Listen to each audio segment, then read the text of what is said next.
नहमदहू व नुसल्ली व नुसल्लिमु अला रसूलिहिल करीमिल अमीन अम्मा बाद फ़अऊज़ु बिल्लाहि मिनश शैतानिर रजीम बिस्मिल्लाहिर रहमानिर रहीम। मुअज़्ज़ज़ सामीन व नाज़रीन, मैं हूँ हकीम नूरी। मेरी तरफ से तमाम दोस्तों को अस्सलाम-ओ-अलैकुम। मुअज़्ज़ज़ सामीन व नाज़रीन, उम्मीद है कि आप सब दोस्त खैरियत से होंगे। दुआ है अल्लाह रब्बुल आलमीन तमाम बीमारों को शफाए कामिला आजिला अता फरमाए। मुअज़्ज़ज़ सामीन व नाज़रीन, आज जो हम नुस्खा बताने जा रहे हैं ये मर्ज़ यरकान का यानी हेपाटाइटिस का नुस्खा बताने जा रहे हैं। इस नुस्खा बताने से पहले अगर आपने मेरा चैनल सब्सक्राइब नहीं किया तो मेरे चैनल को सब्सक्राइब कर लें ताकि मेरी हर आने वाली वीडियोस आप तक पहुंचती रहे।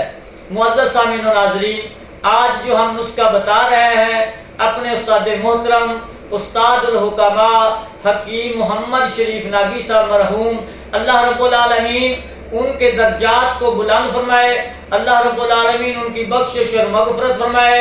आप लोगों से भी ये गुजारिश है कि जब भी ये नुस्खा इस्तेमाल करें अल्लाह रब्बुल आलमीन आपको सेहतयाब करे। उसके बाद हमारे और हमारे उस्ताद मोहतरम के लिए दुआ फरमा दें। नुस्खा हमारा नोट फरमा लें। कलमी शोरा 50 ग्राम, नुशातर ठीकरी 50 ग्राम, जौ खार 50 ग्राम, रेमद खताई 50 ग्राम, सुंड 30 ग्राम, तुख्म कासनी 50 ग्राम।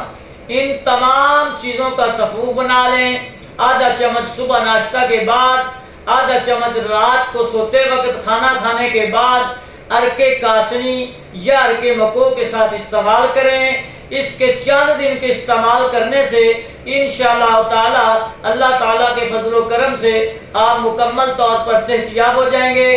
दुआ है अल्लाह रब्बुल आलमीन आपको तंदुरुस्ती अता फरमाए। उम्मीद करता हूँ ये वीडियो मेरी आपके लिए मुफीद साबित होगी और मेरी अगली वीडियो आने तक के लिए अपना ख्याल रखिएगा। तब तक के लिए हमें इजाज़त दीजिए। अल्लाह हाफिज़।